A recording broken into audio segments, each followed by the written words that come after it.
Please note, the music for this presentation is borrowed from a YouTube channel called Andre Unco. The piece is called Estes Ton Internal Flight at 432 Hz. Andre says, in his description of his retuning of Estes Ton's music, 432 Hz is said to be mathematically consistent with the patterns of the universe. Studies reveal that 432 Hz tuning vibrates with the universe's golden mean phi and unifies the properties of light, time, space, matter, gravity, and magnetism with biology, the DNA code and consciousness. When our atoms and DNA start to resonate in harmony with the spiraling pattern of nature, our sense of connection to nature is said to be magnified. Thank you for this inspiring and comforting music. The wheel, rolling down that hill, Peregrine, doesn't have a driver. The villagers are chasing it and hitting it with sticks, in the hope it won't smash into their peace of mind. They are hoping it won't destroy their little pile of rented rocks and painted twigs. At the top of the mountain, through the swirling geometric forms, Magi dipped the tip of his feathers into the rain-filled hollow at his feet. The wise and weathered man thrust his wrinkled fingers then into the mud, gathered at the side of the pristine grass-lined puddle, rubbing it between his fingertips. "Dad, who do I belong to?" Peregrine questioned. "You belong to me and your mother, son," Magi reassured. "And who do you belong to, Dad?" Peregrine continued. "I belong to you, and your mother, and Canis, Peregrine," Magi replied. Magi had always had complete patience with Peregrine. A firm patience at times, but a patience born out of a genuine interest in what his boy felt and thought. "And who owns us, Dad?" "Nobody owns us, Peregrine." "Nobody, Dad?" "Nobody, son." And breaking the conversation for a moment, Magi painted across Peregrine's forehead with the rain-wet tips of his feathers. "The rain washes away our pain for us, Peregrine." "All of it, Dad?" Peregrine asked. "Almost, son, almost all of it." Magi dipped his fingers into the mud and wiped them over each of the boy's blue-white cheeks. His skin, once porcelain, now took on the texture of a stone tablet. Magi methodically rubbed the mud into Peregrine's forehead and nose until only his lower jaw remained white. "The earth provides for us our food, Peregrine, and food helps us to carry on, when life seems to be against us." "It's not dirty, Dad?" asked Peregrine, the dried mud cracking and falling as dust on his shoulders. "No, Peregrine, it's not dirty," said Magi, laying back in the hollow at the top of his favorite mountain. Magi drew Peregrine close to him, and wrapped his coat around his beloved boy, drawing it up around his neck and ears. "The wind shakes us, and blows us around. Do you know why, son?" Peregrine thought for a moment, and then with a flash of inspiration, exclaimed, "Is it because it has to tell us something, Dad?" "That's right, son," said Magi. "It's to remind us that we are alive. It pushes us, to strengthen us. When we resist the pushing of the wind, we become strong like trees." Above them, way above the top of the mountain, the clouds parted and the sun came charging through, in a shaft of brilliant golden light. Over on the opposite side of the valley, little ant people chased a wooden wheel, shouting and pushing and hurting each other along the way. Pile of rock after pile of rock smashed to scattered memories. Bundle of painted twigs after bundle of painted twigs, laid waste. The little boy buried his face into the armpit of his father and pulled the coat around his arms. Magi whispered in Peregrine's ear. "Are you cold, son?" "I'm not cold, Dad, I'm really warm, here with you." Magi closed his eyes. The swirling geometric patterns formed a picture of Peregrine's face, his own, and then his wife, Poni's. Finally, the painter in his mind laid out the gentle features of Canis, his daughter. The whole scene painted in wet oil strokes with a pallid knife, before exploding into a magnificent mandala that made him draw breath sharply. He exhaled. Peregrine's words pulled Magi back to the mountain. "Are you warm, Dad?" "I am, son. I've always been warm with you near." Magi squeezed Peregrine tight. Ever curious, Peregrine continued his searching for answers. "What washes away the rest of the pain, Dad?" "You do, son," Magi whispered in the little boy's ear. "And Mum too." "Yes, your mum does as well, and Canis.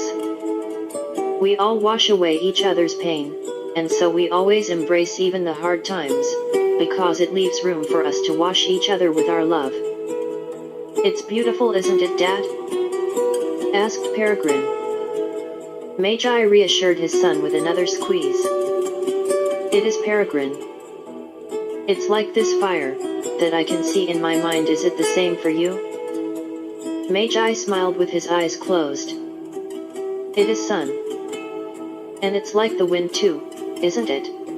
Peregrine was speaking softly, his inner eyes dazzled at the patterns and symbols and faces and landscape he saw made entirely of precious stones. Magi reassured him again. "Yes, it's, son. It's just like the wind, shaking us. And it's like the rain too." "Yes, it is, son," Magi whispered. "It's exactly like the rain." The old man and the little boy pulled each other closer, and they both began to cry. Magi's tears rolled across his cheeks and fell as droplets on Peregrine's forehead. "It's like the rain and the wind and the earth, son." Peregrine reached up to wipe his forehead and then held his fingers to his lips. "It's beautiful, Dad." "It is, son, it is." Magi sighed, and surrendered to the visions. Peregrine melted into his side, as though they were one man. Later, Peregrine and Magi were walking by a stream. And they stopped to eat, sitting on a decaying bench of fallen tree. Peregrine held a sapling and was poking at the water, watching it swirl and wind around the thin branch, bending it as if by magic, to his young eyes. "Why can't they be happy, Dad? Why are they always shouting?" "Well, they don't look up, son. They never see the sun. They only feel it on their backs, as they gather twigs to paint." Magi looked up towards the sun and closed his eyes, as if in sadness. "What about the wind, Dad? Do they feel the wind?" "They don't, son. They don't come out when it's cold, because they don't want their twigs to blow over." Magi made a glowing face and the sound of the wind, as he flipped his hands like falling twigs. "Do they even like the rain, Dad? Do they have that to wash away their troubles?" Peregrine had stopped swishing his sapling in the water and was looking at his father, hoping to be told that they did. Magi pulled his coat over his head, and smiled. "I'm afraid they don't, son. They stay inside when it rains." Magi made a shivering noise and bit his lips. "But why, Dad? Why do they stay inside?" Magi broke off a piece of his bread and passed it to the boy. "They don't want to slip with those rocks they pile up. They're frightened of it all falling down and hurting them." Peregrine sighed and hunched his shoulders. "That's really sad, Dad. I feel sorry for them." Magi fixed him with a playful, serious stare. "Do you know what that is, son, that makes you feel sad?" He thought hard. His father raised his eyebrows and smiled.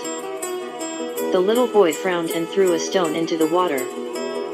"I can't guess," shouted Peregrine as he jumped to his feet. Magi looked at his son softly. "Imagine that I was that stone, and when you threw me, I sank to the bottom. Would you be happy?" "No, Dad, I wouldn't." Peregrine was transfixed by Magi. His father was his best friend, even more best than his mother, and Canis were. The old man picked up a blade of grass. He threw it into the stream and watched as it left his sight, carried along by the bubbling water. Magi rubbed his chin with a kind of pondering look and said, "Imagine that grass was your sister, Peregrine, and she was swept away to the sea. Would you be happy?" "I wouldn't, Dad. I wouldn't be happy at all. I'd have no one to play with. Peregrine slumped onto the log, exhausted by his own exuberance. Magi reached down to his feet and snatched up a handful of soil. Come over here, son, watch this. This is your mother. Peregrine scrambled over to the edge of the stream.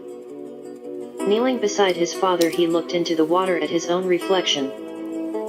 Peregrine jumped to his feet with a roaring no, as Magi plunged his hand into the stream. It's going, Dad, stop.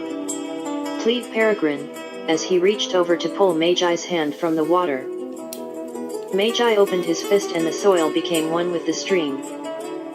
He held his hand up for his son to see. She's gone, Dad, said a somber Peregrine. How do you feel, son? Questioned Magi, himself becoming more sober to fit the seriousness of the question. I feel sad, Dad, I feel really sad. Peregrine was almost silent. Magi softened his voice, as he guided his son gently. Why do you feel sad, Peregrine, my son? Because we won't be able to wash away the rest of our pain if she's not here. Peregrine rubbed his eyes, which were now wet. Do you know what that is, son? Magi whispered as he wiped Peregrine's eyes and cheeks. That's called love. It's beautiful, isn't it? Yes, it is, Dad, replied Peregrine, nodding his head. The father and the son were both nodding in somber agreement. Magi continued. Do you understand why you feel sad for those people now, son? I think so, Dad, replied Peregrine. It's love, isn't it? That's exactly what it is, Peregrine. Magi stood and stretched his legs. You see, the thing is, they don't even have time to love each other, because they are all too busy protecting what they have built, and rebuilding it when it falls over.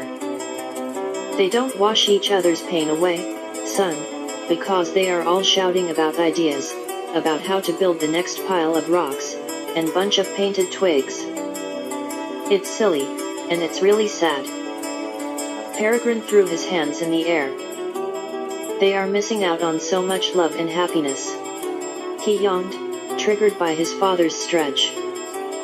Who owns the sun, and the rain, and the earth and the wind, Dad?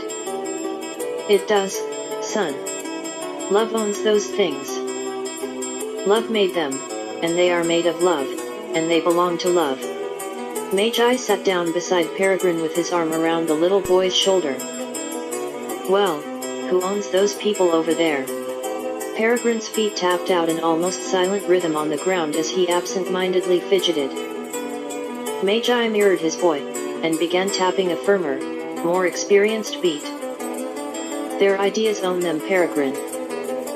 And the stones they carry, they are owned by the stones too. And even the twigs and the paint they cover them in. Those people are owned even by those things. Peregrine began to tap his feet louder and more firmly, leaning backwards and holding on for dear life to the trunk of the decaying tree. Magi turned with the palms of his hand beat out the same rhythm on Peregrine's belly. Faster and faster until Peregrine couldn't hold back laughing anymore and was snatched up in Magi's arms before being swung around and placed sitting, right back in the same spot. Come on, son, we better be heading home. The old man picked up his satchel and started to put away his things. Peregrine noted a dull-surfaced, cream-colored owl, which usually sat on a windowsill in Magi's own childhood, and it turned color from cream the cold, and red from the warm, of Magi's chubby child hands as he beheld it. And as they walked away from the edge of the stream, Peregrine stopped and stood still. Who owns the wheel, Dad? The father, stunned into silence for a second, reached into his hat, and pulled 2 long feathers from it. Handing the feathers to his son, he knelt down to meet his eyes. And pressing the feathers into his son's hand, said, Not love, Peregrine, my son. Not love. Magi swept Peregrine up, throwing him against his chest. And, cradling him like one of those big rocks, Magi leant forward and kissed Peregrine on the nose. Come on, son. We better get back to the hut and see how your mother and Canis are getting on. Magi swung his son in a big arc. Peregrine flew like a falcon, arms outstretched, a feather in each hand, carving the air and kicking his feet until they walked on firm ground. Magi then threw his arm over his son's shoulder and they started to walk together towards the forest. Peregrine looked up towards his father, half skipping and half walking. I want to go up to the top again on my own. I want to sing a song for them. Magi smiled and drew his son close to his hip, ruffling his hair. Tomorrow then, Peregrine, you can sing tomorrow for them. 3 The next morning, Peregrine tiptoed past the sleeping mound that made up his mother and father, intertwined, interwoven, interchangeable in this young child's life. Always there, always present. Where are you going, son? The old man reached out and held his son's skinny ankle. I'm going to climb the mountain, Dad, he replied. What are you going to do there, love? Pawnee whispered. I'm going to sing, Mother. I'm going to the mountain to sing, Peregrine said softly. There was no sound, save that of breathing. Silently, Canis rose from her cot, and stepped over to Peregrine. Reaching with both hands behind her head, she smiled and then pinched her eyes shut in a grimace. Then she smiled again, and held up a lock of her hair. Placing one hand on her younger brother's bony shoulder, Canis spent a second of her thoughts in a daydream, about a sparrow she saved last winter. Then, leaning forward in time and space, she allowed her body weight to cause Peregrine first to bend his knees, and then surrender to resting squarely on his shins. On the dusty floorboards of the hut. As though acting in accordance with some long-since softened animal instincts, Peregrine's head rolled slightly backwards, his eyes sliding shut, and mouth hanging slightly ajar. His face, as if magnetically, turned upwards to meet the adoring gaze of Canis. Peregrine's eyes were still, and so was the skin around his eyes, and the face around the skin, around the eyes. All still. Peregrine was so called because his eyes darted curiously around, underneath rapidly blinking eyelids. He looked like a bird as a baby. But here they were, Peregrine's deep brown eyes, rolling lazily underneath their lids. If the smooth skin of his forehead and eyelids was as still as the lake, then Peregrine's eyes were just like the hull of his toy boat. Only just visible, upside down, beneath the surface of the inky, moonlit water. Canis squatted down and scraped up a handful of dust and soil from the gray-green wooden floorboards of the hut. Tipping her head forward, Canis' hair obscured her face. Underneath her clean and shiny, but disheveled mane, Canis raised her dust-filled hands to her mouth and spat into her palms, rubbing warm liquid from her own body, together with the gray dust to form a dark brown paste. Flicking the lock of hair over from her thumb, Canis ground it into the paste, standing upright again as she did so. Canis stood and silently plaited the lock of sticky, dark, wet hair into Peregrine's own. After a minute or so, Canis was woven into Peregrine, in a patch just behind his left ear. Canis leant over Peregrine and blew gently over his eyes, placing a single kiss on his forehead. Canis whispered in Peregrine's ear, earth, wind, water, fire, mother, father, Canis, Peregrine, before taking one step backwards and collapsing onto her bottom. Back straight and legs crossed as she always sat. As the soft thud of Canis landing once more broke the silence, Peregrine's head, in slow motion, as in a dream, raised itself to upright. Peregrine's eyes slid open and his gaze rested on the kind, worn, beautifully wrinkled face of his mother. Pawnee reached forward with one hand, and with the softest of motherly touches, held Peregrine's face by the jaw, as one would hold a chalice. Peregrine, like liquid, held her gaze. Changing direction, Pawnee's fingertips stroked Peregrine's cheek, and then fell away in a long, sweeping arc. Her fingers whistled through the dark towards a sharp, but rough-bladed hunting knife. always stuck point first in the floorboards, in the center of the hut. Pani, still gazing into her boy's heavy-lidded eyes, raised the knife in between herself and Peregrine. Knife was swiftly joined by 2 fingers, as the other hand reached up and ran them across the blade. In the early morning light of the hut, what appeared as oil pooled to a drip, and Pani wiped her blood once, down each side of Peregrine's neck. Maintaining Peregrine's gaze, Pani turned the palm of her right hand upwards to meet Magi's rough fingers pressing something into her hand. The rough hands closed Pani's bloodied fingers around a lozenge, a packet, a parcel. Canis would gather the bluest leaves, from deep in the forest, always when the rain came. The leaves were laid to be dried, for days in the sun. Then the brittle leaves would be rubbed into a powder by Canis and Pani together. This powder would be soaked for a whole week vinegar in the brown bottle. After a week, Pani would pour the thick brown soup into a small wooden bowl, part filled with black seeds that Magi had smashed, with the heel of the axe against a flat rock. Pani had mastered the art of balancing these ingredients perfectly. She had begun teaching this to Canis, who in time would share her secrets with Peregrine. Once again, Pani took Peregrine's face softly like a chalice, and with her other hand placed the lozenge into his open mouth, pressing it firmly onto his tongue with 2 bloody fingertips. Pani smiled, and then nodded, as Peregrine immediately began to chew the bitter little packet, and chewed and swallowed until it was gone. Pani drew Peregrine close to her, his head resting on her shoulder, so that she could feel his heartbeat begin to pound. Her own heartbeat against Peregrine, a steady thud against his, to remind him that he was not alone on his journey. And still, silence, save for their breathing.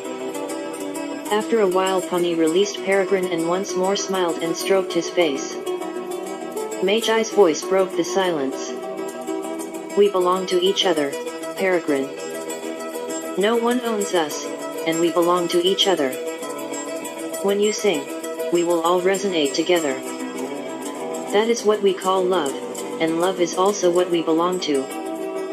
Magi, through Peregrine's eyes, was burning orange around the edges. His gray hair looked as if it were on fire.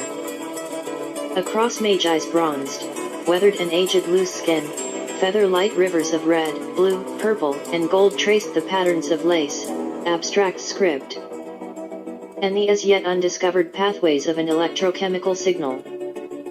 The symbolism traveled from father mind to son mind, and back again. Magi inhaled deeply and blew over Peregrine's face, and then, Pani's fingers traced a line from forehead to chin, closing Peregrine's eyes along the way. More than a whisper, and soaked in kindness, Pani encouraged Peregrine. "Listen for your song, my son." Canis knelt up, crawled over to the cot, and took up Peregrine's satchel. Clamping it between her teeth, Canis crawled back and knelt beside Peregrine. Canis opened the satchel and pushed her hand inside, and then passed Peregrine's feathers to her father. Canis held the satchel on her lap, and without realizing herself, was pulling nervously at the edges of the leather. Magi pressed a feather into each of Peregrine's palms, and closed his fingers shut around them. Magi held his boy's hands inside his own, and turned them upwards to hold the 2 feathers vertically in front of his lips.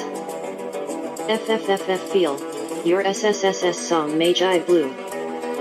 The feathers trembled with the breath from Magi's words. Peregrine was far away, at the foot of a large tree. A large golden tree had been carved by animals with sharp teeth, into patterns only ever seen in the dark, with your imagination. Around its trunk were suspended the people from the village. They were swinging wildly around the golden tree, in golden chairs at the end of chains made of silver. They were screaming and whooping and hollering and laughing. And then they just shook. And then they just rumbled. Somehow Peregrine managed to find his eyes, and opened them. A flame-haired, blue-eyed tree sat across from Peregrine, and spoke with his father's voice. "Feel your song, Peregrine.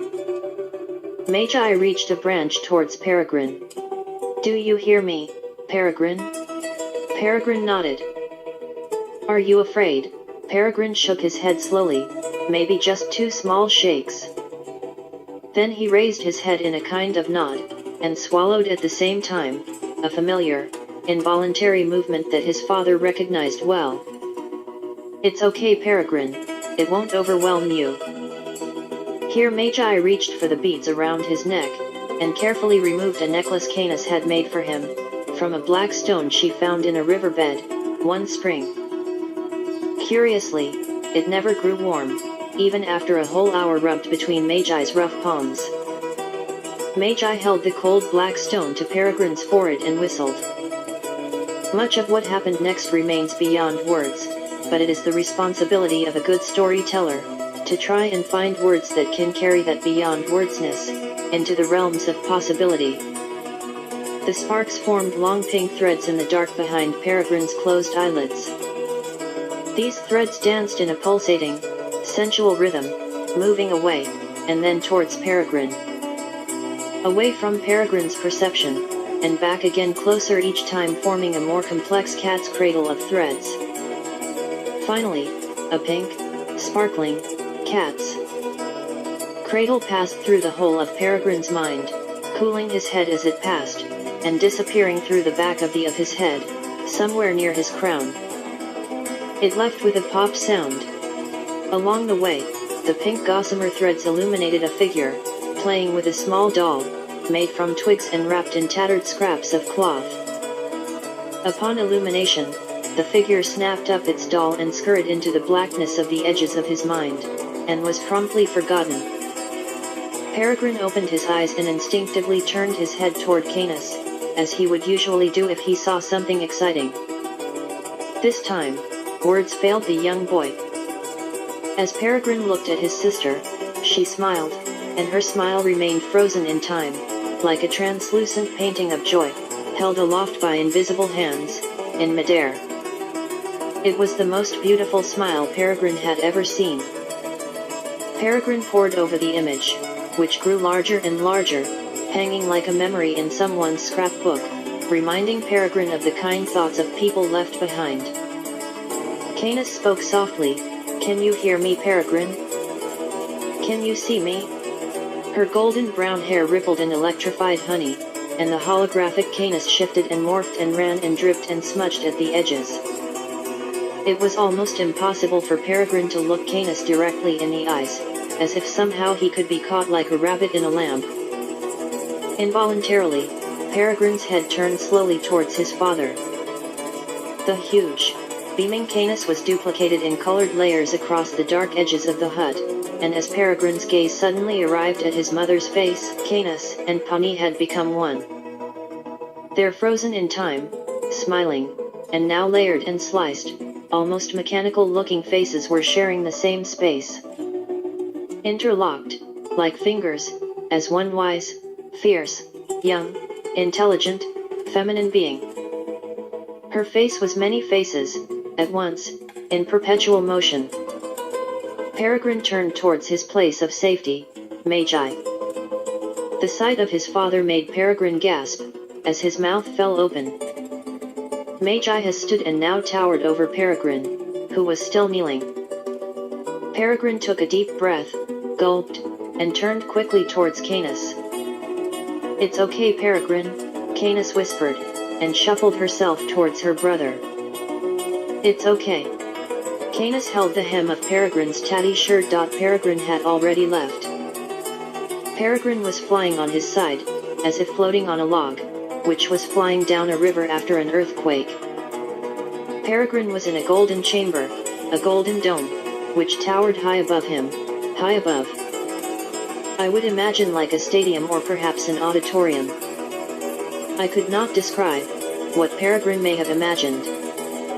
The gold, respectfully, in honor of its meaning, was dim. Its somber edges were made of spun honey, into lattice work, by fractal bees. All buzzing in unison, a song of great sadness. The spaces between were made of a kind of glass, which rippled like a warm shiver. In time, with the emotions Peregrine felt towards the people of the village. Fractal birds had gathered the sap from the wailing trees, in the forest, to make these sapphire-colored, grieving, blue tier windows. The weight of the world rained upon Peregrine. His mother, father, and sister were carried by, in the rushing waters of crying. Peregrine floated slowly around the chamber, gradually gaining elevation, as he wised. Slowly, slowly, giving him plenty of time to observe the golden, sweet-tasting honey lattice, coming to sorrowful death, firstly glowing and then exploding into rays of golden light, all around him. He was unable to see any more the rippling blue seed-shaped windows. But he could feel them crying themselves out, falling as waves of Jupiter's trident, spearing with hatred, the people of the village, far behind the fire. Peregrine wasn't a body, and so he couldn't lose his breath, but Peregrine rippled with the tears, and could feel the sadness of the children, who had been forced to farm the bees, and also catch the birds which delivered the tears. The Perazn who did that, even at this fledgling age, Peregrine knew, were not being honest with themselves. Neither were their parents, and neither were the ones before them, or any of them. Peregrine knew that something was wrong and yet, continued slowly, slowly around the chamber, with the light, and the crying, and the golden honey, and the blue wailing windows. Upon an imaginary river of tears. Peregrine's awareness shifted, and there mirroring him, on the other side of the chamber, laying on his side, was a blue-skinned genie. Looking like there was not a care to be found in the world, floating along in peace. Embraced by beautiful, soft robes. Made of gentle, luxuriously spun, honey yellow twine. Emanating joy, here amongst the tragedy. Hello Peregrine, it is great to see you. You are most welcome here. Do you like my beautiful chamber? Peregrine gulped, and involuntarily raised a head that wasn't there and whispered, no. He tucked his imaginary thumb into his clenched fist. They continued to float around each other in slow dance, the genie smiling and eating blue grapes, and Peregrine's throat growing dry in the heat of the honey light. Would you like one? The genie held out a blue grape, which glistened with sweetness and liquid and comfort. No, whispered Peregrine, his imaginary head swimming. Suit yourself, replied the genie. More for those that do. They continued further up, and as they did, Peregrine noticed a large fractal clock. Its face was a face, and it was a face tormented with sorrow. As every second passed, a new face would appear, grimacing with the weight of the world. And after every second had stopped, another would take its place. On its forehead was painted in scarlet jeweled writing, Eternity.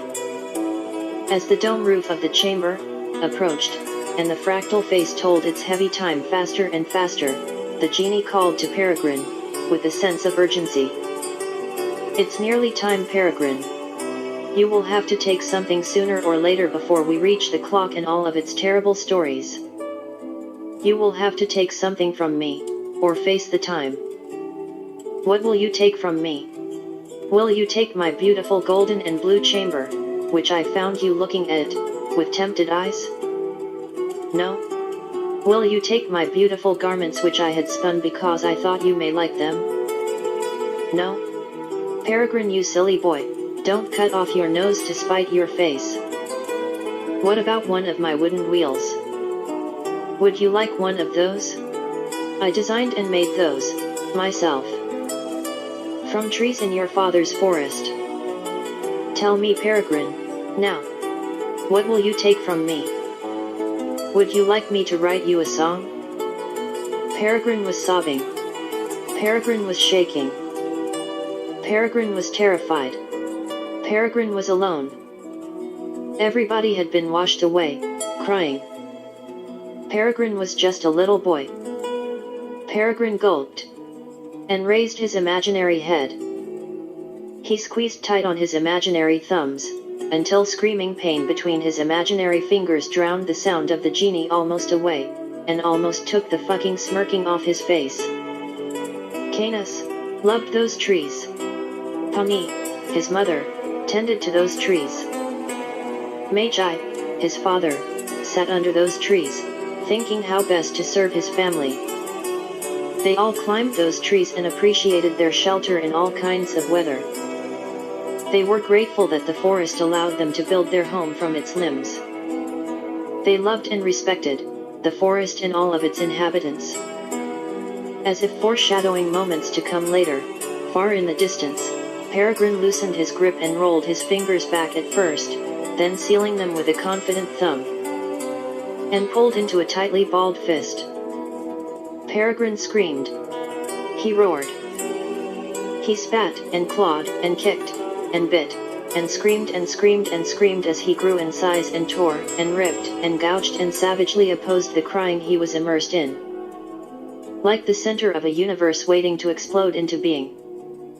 Nothing. Nothing. Nothing. Nothing. Nothing. Nothing. Nothing. Nothing. Peregrine screamed in reply. As the genie disappeared into the disturbing face of the clock, which was laughing and crying intermittently, Peregrine found himself surrounded by his family in the hut. Canis, Pani, and Magi were knelt, arms outstretched and hands held, around him in a circle. They softly sang. Earth, wind, water, fire, mother, father, Canis, Peregrine. Earth, wind, water, fire, mother, father, Canis, Peregrine. Earth, wind, water, fire, mother, father, Canis, Peregrine. They wept as they sang, with love for Peregrine, their gleaming white falcon, with blue-tipped feathered fingers. At some point, they gathered about him and held him tightly. Together, they spoke in unison. Go, sing your song, Peregrine. Go and sing your song. Then they knelt back, and released him. Peregrine walked calmly towards the door. Calm. Still. Liquid. He took a look once behind him, his head moving side to side to get a sharper look and listen. And then, saying nothing, turned to the door of the hut, pushing it open with his beak. Skipping off the step of the hut, onto the grass and into the dappled sunshine of the forest about his home, with a bounce. Pecking at the emerald shards of grass around him. Finally Peregrine jumped, flapping his wings against the close relative of sky, as if kicking hard against tarmac in running shoes. Soaring first high into the sky before swooping low, intending to deter like his father would, along the stream. Peregrine was already singing in his mind, like the call of a peregrine falcon, as he flew through liquid diamond water, toward the mountain. Liftoff. We have a liftoff. 32 minutes.